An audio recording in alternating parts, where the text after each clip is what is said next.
Si tu as cliqué sur cette vidéo-là, c'est parce que tu as toujours voulu commencer ta chaîne YouTube, mais tu n'as jamais eu le courage ou tu n'as jamais su par où commencer. Donc aujourd'hui, dans cette vidéo-là, je vais vous donner mes conseils vraiment de base pour commencer sa chaîne YouTube de la bonne manière.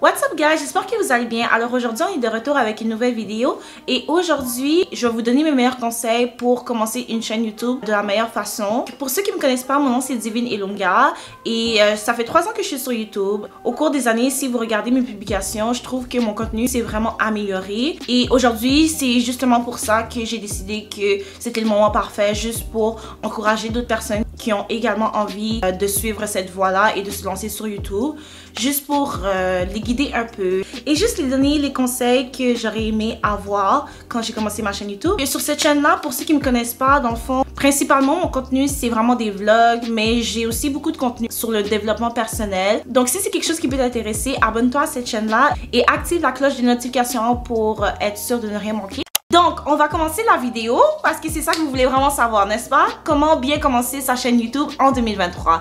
I got you. I got you. La toute première chose que j'ai envie de vous dire, c'est vraiment de trouver son pourquoi. Pourquoi tu veux commencer ta chaîne YouTube? Je sais, toutes les vidéos que vous allez voir par rapport à comment commencer sa chaîne YouTube, tout le monde va m'enseigner la même affaire. Faites pas ça pour l'argent, nanana. Quoique, je trouve que commencer une chaîne YouTube pour potentiellement faire de l'argent avec ça, je trouve pas que c'est nécessairement quelque chose de mauvais. En soi, YouTube c'est un business, right? Avec le temps, YouTube c'est vraiment rendu un business, c'est vraiment rendu un moyen de faire de l'argent. Donc si ta première motivation c'est de faire de l'argent avec YouTube, c'est pas nécessairement mauvais. À la base, ça doit quand même être quelque chose que t'aimes. Parce que YouTube en soi c'est difficile, je vais même pas vous mentir, je suis vraiment ici pour vous dire les vraies choses.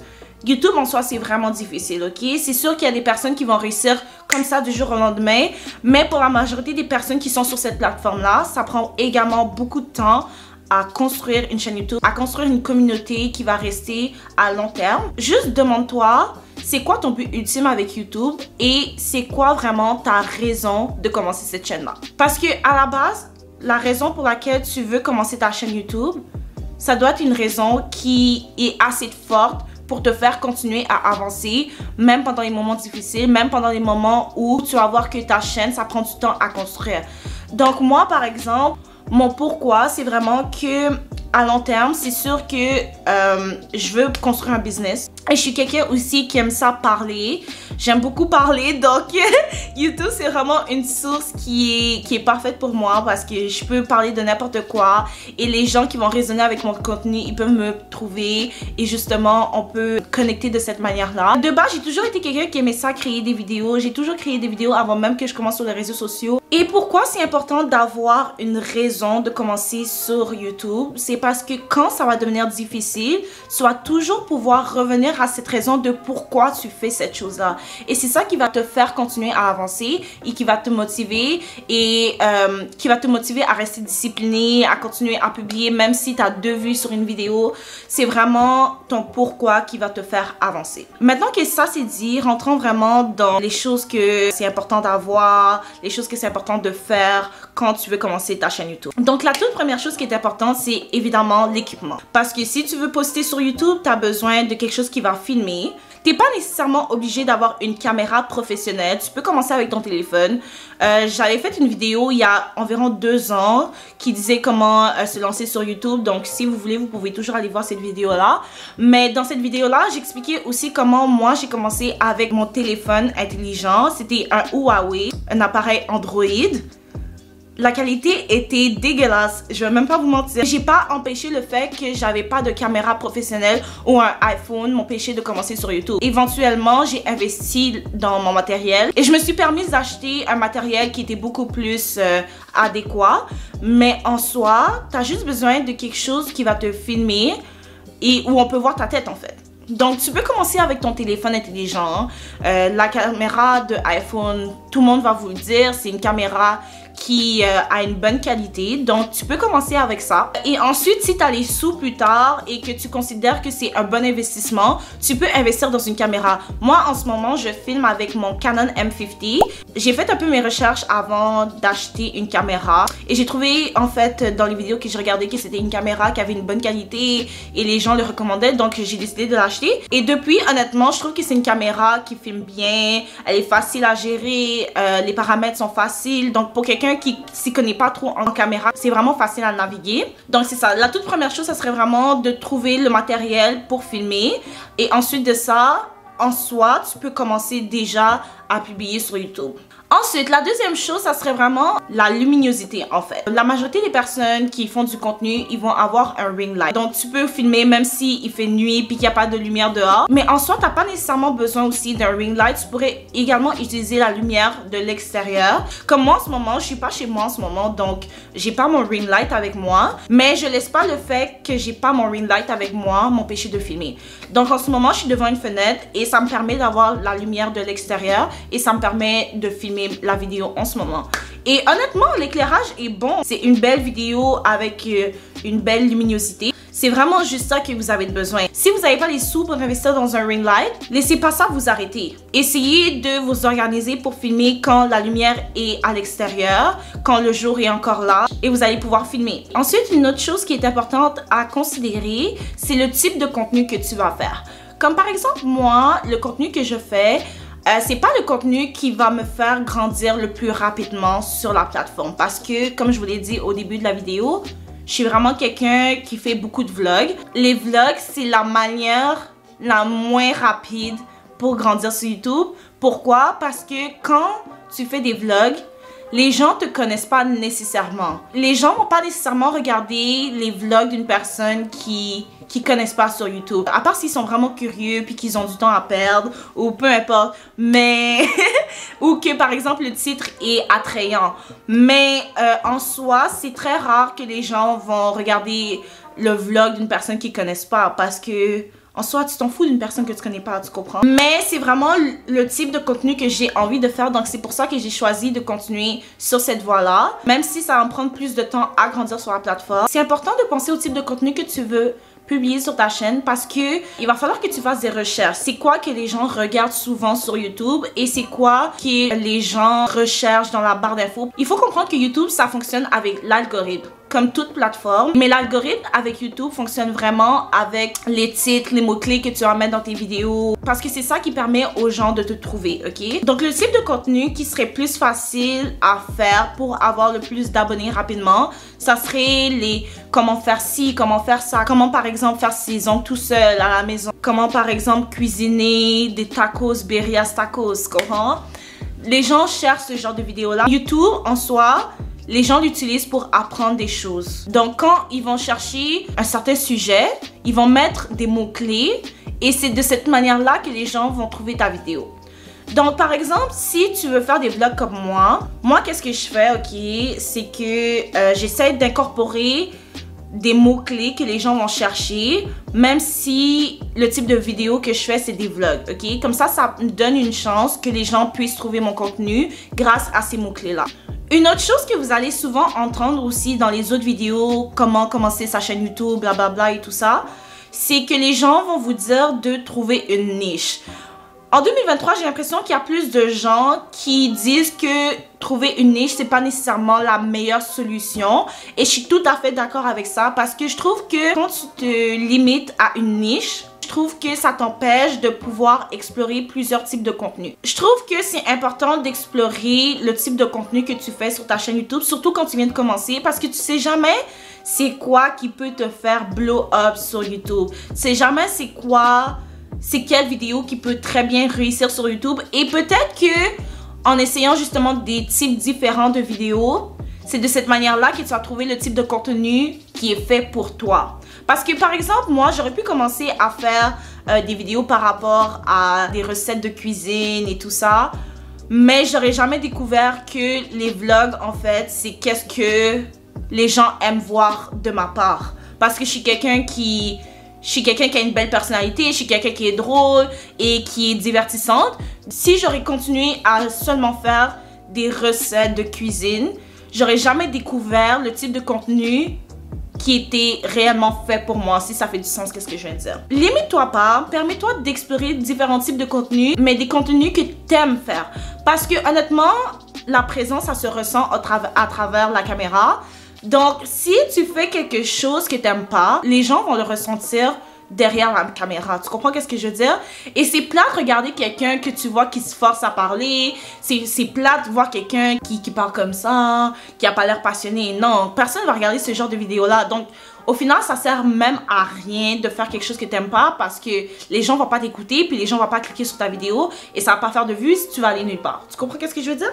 Ensuite, ok. Tantôt, je parlais de mots-clés que tu vas incorporer dans le titre de ta vidéo pour que les gens soient en mesure de pouvoir trouver ta vidéo et potentiellement monter tes abonnés et monter le temps que les gens regardent ta vidéo. Donc, quand tu vas créer le titre de tes vidéos, c'est important de créer un titre que les gens recherchent. Donc, essaie de voir c'est quoi les trends, les choses que les gens regardent beaucoup ces temps-ci, les vidéos populaires, et essaie de recréer ces vidéos-là. Si par exemple, moi, demain, je décide de faire un vlog, je pourrais incorporer dans mon titre 24 heures avec moi, ou une journée dans la vie de créatrice de contenu, ou une journée dans la vie d'une influenceuse.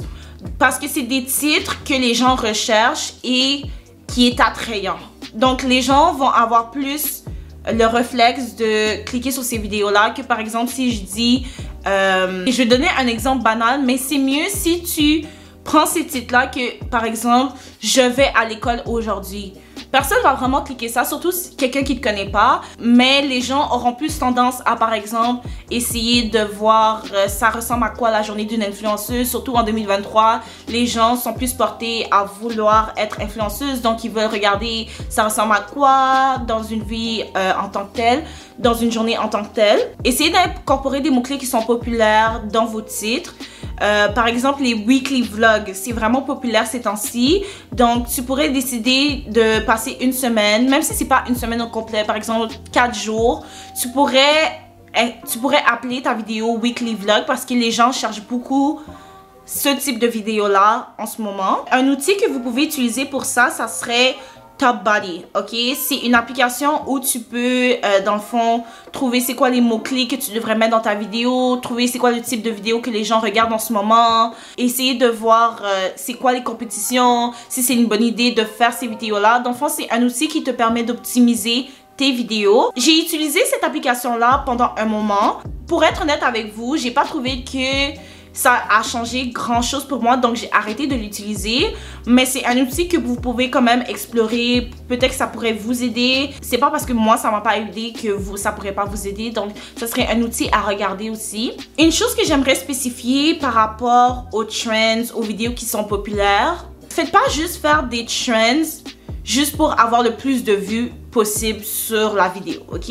Je vous dirais de faire des trends qui ont un lien avec le type de contenu que vous faites. On va prendre le même exemple, ok? Je fais des vlogs. Je vais pas faire une vidéo de tennis juste parce que en ce moment, les gens regardent des vidéos de tennis, ok? Si j'étais quelqu'un qui, par exemple, dans la vie en général, je faisais du tennis, c'est une vidéo que j'aurais pu faire, mais c'est pas le type de vidéo qui s'aligne avec la vision de ma chaîne, qui s'aligne avec qui je suis. Donc, c'est pas quelque chose que je ferais. Parce que au final, on va dire, si je fais une vidéo sur le tennis et que cette vidéo-là blow up et qu'il y a beaucoup de vues et que j'ai beaucoup d'abonnés à cause de cette vidéo-là, les gens vont s'abonner à ma chaîne parce qu'ils aiment le contenu de tennis. Mais je fais jamais de tennis dans ma vie, je m'y connais pas en tennis. Donc, les gens vont s'abonner à moi, mais ils vont pas continuer à interagir avec le reste de mes vidéos parce que ça a aucun lien avec ce que je fais dans la vie en général. C'est important de trouver quand même une balance. Oui, faire des trends, ça peut aider ta chaîne, mais ça pourrait aussi nuire à ta chaîne si ça a aucun lien avec ce que tu fais en ce moment. Une autre chose qui est super importante, vous allez l'entendre dans toutes les vidéos par rapport à comment grandir sur YouTube, comment débuter sur YouTube, les thumbnails, les miniatures en fait. Les miniatures que tu crées pour tes vidéos sont super importants parce que c'est la première chose que ton audience va voir et c'est ça qui va déterminer si quelqu'un va cliquer sur ta vidéo ou non. Pour être honnête, ok, moi des fois je suis sur YouTube puis si la miniature elle est pas belle ou elle est pas attrayante, ça va pas me donner envie de cliquer sur cette vidéo là et de la regarder. Des fois peut-être par curiosité je vais juste cliquer, mais ça va être très rare que si par exemple je suis pas attirée par une miniature, que je clique sur cette vidéo là, on s'entend, ok? C'est comme dans la vie en général, les gens sont attirés par le physique en premier. Donc c'est important de prendre du temps pour bien faire sa miniature. Un truc aussi que je pourrais vous donner, ça serait de rechercher le type de vidéo que vous allez publier. Et dans le fond, quand vous allez rechercher ces vidéos-là, ça va vous donner des résultats. Regardez les miniatures des vidéos des gens qui ont déjà publié ce type de contenu-là et regardez le nombre de views. Essayez de recréer un peu le même type de miniature, mais donnez quand même votre petite sauce, vous voyez. Copiez pas le travail de quelqu'un d'autre à 100%, mais vous pouvez quand même vous en inspirer. Donc c'est important d'accorder un moment pour faire ces miniatures-là. Et au début, ça se fait que ça vous prenne du temps, mais avec la pratique, justement, ça va devenir plus facile et ça va vous prendre moins de temps au fil du temps. Moins de temps au fil du temps. Une application que j'utilise pour faire mes miniatures, c'est PixArt, mais vous pouvez également utiliser Canva. Je sais que c'est vraiment populaire pour faire les miniatures. Il y a beaucoup de gens qui suggèrent cette application-là pour faire leurs thumbnails, mais personnellement, moi, j'utilise PixArt. Je trouve que ça fonctionne bien, c'est bien facile et ça me permet de justement faire ce que j'ai besoin de faire. Donc, ce seraient les deux applications que je vous conseillerais pour faire vos miniatures. Ensuite, une chose qui est importante, bien évidemment, le montage des vidéos, parce que tu vas pas juste publier ta vidéo de 1 heure sur YouTube. Tu pourrais faire ça, mais en 2023, les gens se tannent rapidement, ok? Donc, c'est important de vraiment captiver leur attention. Un moyen de captiver leur attention, c'est la manière dont tu vas faire ton montage vidéo. Une astuce que je peux vous donner, ça serait vraiment de couper tous les temps où vous parlez pas, de couper les temps où vous respirez, juste pour que la vidéo soit plus attrayante et que ça soit plus facile de captiver l'attention de la personne qui regarde la vidéo. Aussi, les plans, vous pouvez changer les plans, vous pouvez changer, vous pouvez rajouter de la musique derrière également, ça rajoute un petit oomph à la vidéo. Vous pouvez également faire des zooms, des dézooms. Essayez de jouer avec vos montages vidéo juste pour attirer l'attention de votre audience. Une application que j'utilise pour faire mes vidéos, c'est Wondershare. Et honnêtement, je trouve que cette application-là est super facile à naviguer. C'est une des raisons pourquoi ça fait plusieurs mois je continue avec cette application-là. Et ça me coûte... donc, ils vont vous charger un montant pour l'année complète et ensuite, ils vont vous charger par mois. Donc, je pense que au début, j'avais payé un total de peut-être 80 $ pour l'année et maintenant, ils me chargent 30 $ par mois. Si vous avez les moyens, je vous conseillerais d'investir. Sinon... il y a aussi Final Cut Pro, c'est aussi une application qui est payante. Je sais que c'est une application qui est populaire, mais moi j'ai pas un MacBook ou j'ai pas un portable Apple, donc j'ai pas accès à Final Cut Pro. Donc j'ai jamais utilisé même Final Cut Pro, mais c'est une application que je sais qu'il y a beaucoup de YouTubers, de créateurs de contenu qui utilisent cette application-là. Sinon, vous pouvez toujours faire vos recherches, c'est quoi les meilleures applications pour faire les montages vidéo. Vous pouvez également, si par exemple le montage c'est pas votre force, vous pouvez également faire des recherches sur YouTube pour justement voir comment utiliser ces applications-là ou essayer de voir comment justement faire le montage de vos vidéos si c'est quelque chose qui peut vous aider. Mais honnêtement, moi, j'ai toujours eu quand même de la facilité à faire les montages de mes vidéos parce que comme je vous ai expliqué au début de la vidéo, depuis que je suis jeune, j'ai toujours aimé faire des montages vidéo. Ensuite, bien évidemment, il faut que vous faites la promotion de vos vidéos. En soi, oui, les gens peuvent vous trouver sur YouTube, mais par exemple, pour les petits créateurs comme moi, qui n'ont pas nécessairement le plus de vues sur leurs vidéos, il faut que vous trouviez un moyen d'attirer l'attention sur vos vidéos. Donc moi, j'utilise mes autres plateformes comme par exemple Instagram ou TikTok aussi, qui est vraiment populaire depuis le confinement. Donc depuis 2020, TikTok a vraiment take over les réseaux sociaux. J'utilise aussi Snapchat pour promouvoir mes vidéos. Je fais un montage de petits segments de ma vidéo et je fais la promotion sur mes autres plateformes. Comme ça, de cette manière-là, les gens peuvent cliquer sur le lien dans ma biographie et ils peuvent aller justement voir la vidéo sur ma chaîne YouTube. Donc, utilisez les autres plateformes que vous avez pour que les gens aillent regarder votre vidéo. Une chose que les gens font aussi, c'est des fois, ils vont envoyer le lien de leur vidéo à leur contact. J'ai déjà essayé de faire ça, mais honnêtement, j'aime pas ça parce que je considère que si quelqu'un veut vraiment te supporter et qui est intéressé par le contenu que tu fais, t'as pas besoin de demander à cette personne-là d'aller voir ta vidéo. La personne va cliquer sur ta vidéo par elle-même. Si vous voulez, vous pouvez le faire parce qu'il y en a par exemple qui vont partager la vidéo parce que vous avez demandé qu'ils partagent votre vidéo. Mais moi, j'aime le fait que ça vienne de eux parce que c'est vraiment là que tu sais que quelqu'un te supporte. Et également, une chose à noter par rapport au support, suppliez pas les gens d'aller regarder votre chaîne YouTube. Les gens qui vous supportent vraiment vont le faire de eux-mêmes. Et le support, ça peut également être de plusieurs manières. Par exemple, il y a certaines personnes qui vont pas nécessairement partager votre vidéo, mais qui vont aller regarder la vidéo quand ils ont le temps ou qui vont parler de votre chaîne à d'autres personnes également. Donc, c'est pas parce que les gens partagent pas votre vidéo qu'ils vous supportent pas en tant que tel. C'est quelque chose que j'ai appris au fil du temps également. On est presque à la fin de la vidéo, mais je voulais également mentionner une autre application que c'est important d'avoir sur votre téléphone quand vous avez une chaîne YouTube. C'est YouTube Studio.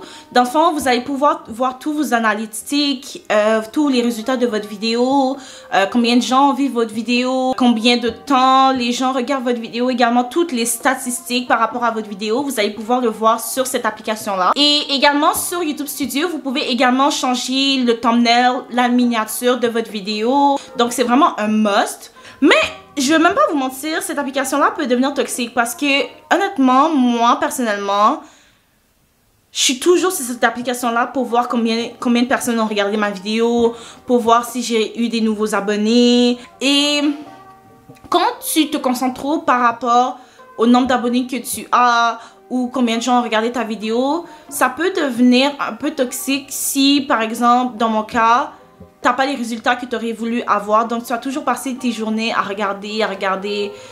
Honnêtement, je vous dis que c'est important de l'avoir, mais essayez de modérer à quel point vous utilisez cette application-là. Parce que vous voulez quand même garder votre santé mentale. Donc ça, c'était vraiment mes conseils de base par rapport à comment commencer une chaîne YouTube en 2023. J'espère vraiment que ça vous a aidé, mais j'aimerais rajouter également une chose. Être constant sur YouTube, c'est super important. Vous allez l'entendre dans toutes les vidéos que vous allez regarder. Les gens vont toujours le mentionner. Être constant sur YouTube, c'est super important parce que l'algorithme aime les personnes qui postent constamment sur YouTube à la même fréquence, ok? Mais on est tous humains, on a tous une vie et des fois ça nous empêche justement de publier à la fréquence qu'on aurait souhaité. Mais je vous dirais d'essayer de poster minimum une fois par semaine, ça serait l'idéal. 2 fois, ça serait encore plus idéal si vous en êtes en mesure. Mais soyez pas trop dur envers vous-même, juste soyez patient. C'est important d'être constant sur YouTube, mais d'être également patient. Parce que c'est pas tout le monde qui va réussir du jour au lendemain, comme je l'ai dit. Et l'important, c'est vraiment de se concentrer à bâtir une communauté qui va rester tout le long. Plutôt que d'avoir des abonnés qui vont partir du jour au lendemain. Vous voyez qu'est-ce que je veux dire? Donc, j'espère que ces vidéos-là vous a aidé. J'espère que vous allez pouvoir être en mesure de commencer votre chaîne YouTube en 2023. Et laissez-moi savoir dans les commentaires si cette vidéo-là vous a aidé. Et si vous aimeriez avoir d'autres vidéos de ce genre dans le futur. Donc, n'oubliez pas de commenter, like, share everything, you know the drill, et surtout de vous abonner à la chaîne. Et on va se revoir dans une prochaine vidéo. Bye! Mouah!